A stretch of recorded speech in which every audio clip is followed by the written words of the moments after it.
Welcome to this episode of Fantasy Baseball Picks and Bets presented by Prize Picks on the Mayo Media Network. My name is Garion Thorne, and we are breaking down everything you need to know for Wednesday, July 28th, and the 11-game featured slate that gets going just past 7 p.m. Eastern Time on DraftKings. We will also talk about some best bets on the DraftKings Sportsbook, but before we get to any of that, let's start with some Prize Picks. Head on over to prizepicks.com. They have every single sport you could possibly imagine, including Olympic stuff. And use the promo code MMNMLB to get your first deposit matched up to $100. I've got a couple plays I like for Wednesday afternoon on Prize Picks, so actually make sure to get these in early. So the first one I want to start with is Pete Alonso, the reigning Home Run Derby champion. His fantasy point prop is set at 7 going up against Max Fried of the Atlanta Braves. This one's pretty simple. I want to take the over. Alonso has been smashing left-handed pitching all season long, and really, he's been doing it about as well as anyone else in baseball. Alonso came into Tuesday's slate with a .437 expected WOBA against southpaw pitching. That is the 7th highest qualified mark in all of baseball. So, Alonso going up against Fried. Doesn't really matter that it's Fried. Any left-handed pitcher, I'm going to want to take the over. So, Alonso over 7 fantasy points on Wednesday. I also want to talk about Vladimir Guerrero Jr., the guy who lost to Pete Alonso in the 2019 Home Run Derby. I like Guerrero to go over 8.5 fantasy points on Wednesday. Now, the important thing to remember with this game that starts at 2 p.m. Eastern Time is it is now game 1 of a doubleheader because Tuesday's game between the Red Sox and the Blue Jays was postponed by rain. So the only reason you're getting Vladdy's prop below 10.5, where it's usually sitting, is because this is a 7-inning game. Now, I will say that concern is somewhat offset by the fact that Vlad has recently moved up to the 2 spot in Toronto's batting order, so the likelihood of him getting 4 plate appearances in this 7-inning game is pretty strong. That is also helped by the fact that Toronto is the road team, and they will have to hit in the 7th inning regardless of game script. So I think Guerrero probably gets pretty close to a full workload here against Garrett Richards, and the fact it's against Garrett Richards means he might not need all 4 plate appearances to get to 8.5 fantasy points. I'm not usually a big BVP guy, but this one just makes too much sense. Garrett Richards has struggled all season long against right-handed batters. He's also struggled specifically at Fenway Park. He has a 6.55 ERA pitching at home in 2021, whereas Guerrero is easily the best hitter of right-handed pitching in baseball by virtually every metric you'd ever want to use. So it's not all that shocking to find out that for his career, Vladimir Guerrero Jr. is 6 for 9 against Richards with 4 extra base hits and an .801 WOBA. He has destroyed Richards, and most of that has happened this season. So I think he's able to do it again. I think he goes over 8.5 fantasy points. I also think Pete Alonso goes over 7 fantasy points on Prize Picks. Okay, so let's get to that 11-game featured slate. And again, it's worth noting for a second time that Toronto-Boston is now a doubleheader. So while this game remains on the main slate, it is a 7-inning game, which does affect the viability of those hitters for game 2. However, let's not start with that game. Let's start with Zach Wheeler, who is $10,300 going up against the Washington Nationals on Wednesday. Wheeler, I don't want to say he was in a funk because he really wasn't, but he had a couple poor starts by his standards coming into his last outing and really just rectified the whole situation. He went 7 innings, only allowed 1 earned run. He looked great. And he's also been fantastic in Philadelphia so far this season. In Philly, at home, 2.09 ERA, a 2.21 FIP, a 32.2% strikeout rate, and opponents are hitting to just a 230 WOBA within that split.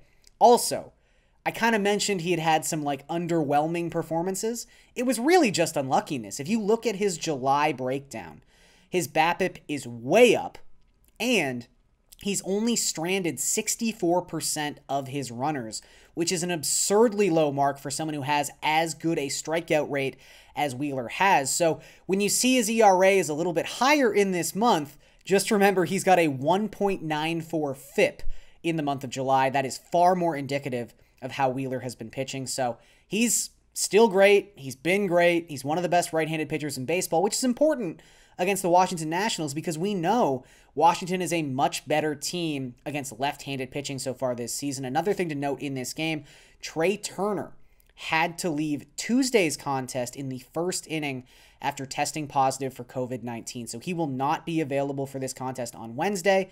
Juan Soto has been hitting lights out basically since the end of the All-Star game. But without Trey Turner, that is a huge burden for Soto to have to carry by himself. This is really a two-pronged attack at the top of that batting order. So losing Turner is a massive blow, and I think it makes the Nationals a very vulnerable lineup against Zach Wheeler.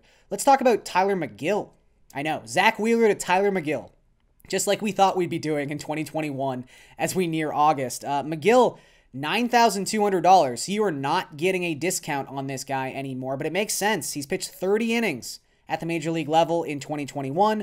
He has a 2.10 ERA, and it is completely backed up by a 2.16 expected ERA. He also has 33 strikeouts in those 30 innings of work. He is currently working on a 12-inning scoreless streak, and 6 of those innings were his last outing against the Toronto Blue Jays, one of the best offensive teams in baseball. He made them look silly. He looked great in that contest. Also picked up his first career hit, kind of doing his own little Jacob deGrom impression in that contest. But the last time he saw Atlanta back on June 26th, he had 8 strikeouts in 5 innings of work. So he can definitely hit his upside here and make this $9,200 salary work, especially because Atlanta's just been scuffling at the plate since the All-Star break. Obviously, the loss of Ronald Acuna Jr. is going to weigh heavy on any team, and because of that, they are bottom 10 in WRC plus in the second half of the season. Okay, let's talk about Tanner Houck for a second. This, again, is going to kind of be an interesting test of how much people are buying into Houck's last start against the New York Yankees. It was a very notable game. A lot of people were watching. The Chris Sale comparisons, the right-handed Chris Sale comparisons have been running rampant on Twitter all week long.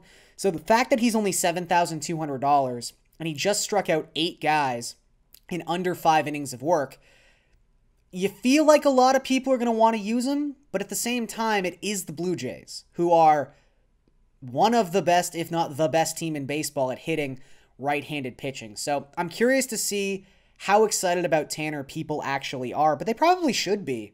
I mean, he's got a 1.99 FIP across 18 innings of work, 31.1% strikeout rate, a 51.1% ground ball rate. He's done a really good job negating launch angle and hard contact in the 5 appearances he's made at the major league level. And I know the numbers this season say he's been better against left-handed batters than he has been against right-handed batters, but you watch him pitch. This is going to be a guy who dominates right-handers throughout the course of his career. The horizontal movement he is able to generate on that slider, he should be able to get righties out whenever he needs to. And Toronto has one of the most right-handed heavy lineups in all of baseball. So I think the true talent at some point is going to show. He's going to shut down right-handed batters. And I think some people are going to be scared away by the fact this is a 7-inning game, despite the fact that Houck was never going to pitch 8 innings. This is someone who maxed out at 87 pitches in his last start. That was a season high. If he pitches 5 innings, you're laughing at $7,200. So I actually think he sets up pretty well here. Is it the best matchup? Obviously not. But at $7,200, I'm willing to take a chance. I wouldn't say I have like Zach Wheeler level confidence in him, but I'm still pretty confident in him. He's a good pitcher. He's shown flashes, and he looked great in his last outing. Okay, before we get to some best bets, let's talk about my favorite stack on Wednesday's slate, and that is going to be the Chicago White Sox going up against Kris Bubic of the Kansas City Royals. Now, to Bubic's credit, I will admit he has been much better in Kansas City than he's been on the road so far this season. Kauffman Stadium has suppressed the home run per 9 numbers pretty well for the young lefty, but he's still a lefty going up against the Chicago White Sox. He's still a lefty with a 5.80 expected ERA. He's still a lefty with a 1.83 home run per nine so far this season. And the nice thing about the Chicago White Sox is they have two absolute studs that you can put into a lineup for less than $3,000 in this matchup.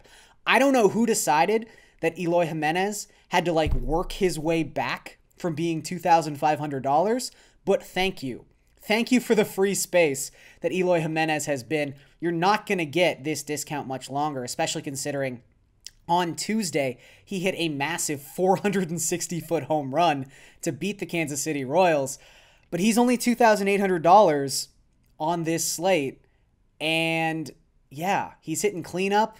I know it was a small sample, but against left-handed pitching in 2020, Jimenez had an 80% home run to fly ball ratio. If he hits a home run, if he hits a fly ball, it was basically a home run off of lefties all of last season. That's kind of hilarious. Andrew Vaughn is the other guy I want to talk about specifically. He has a 176 WRC plus against left-handed pitching. He's been tearing the cover off the ball regardless of handedness throughout the month of July. And the last time the White Sox faced a left-handed pitcher, Vaughn hit second in their lineup. If he does that again on Wednesday, he is going to be one of the best dollar-for-dollar plays on this entire slate. He is also $2,800. So the great thing about those two guys is you put them in a lineup, and then you can put in Tim Anderson if you want to put in Tim Anderson. You can put in Jose Abreu at $5,000 because he has a 326 isolated power. You can put in Yoan Moncada if you want to do that. So I think the White Sox, the versatility this lineup gives you because of the price points of Vaughn and Jimenez, I just think they're the best stack on Wednesday. Okay, before we get out of here, let's talk about some best bets on the DraftKings Sportsbook. And I want to start with another afternoon game. Let's talk Cardinals going up against Cleveland. We've got Kwang Hyun Kim taking the mound for the Cardinals. He has been pitching some of the best baseball I've ever seen in his past 5 starts. He has a 0.90 ERA in that span of time. He's holding opponents to a 185 WOBA in that 5-start stretch. He's been absolutely dominant.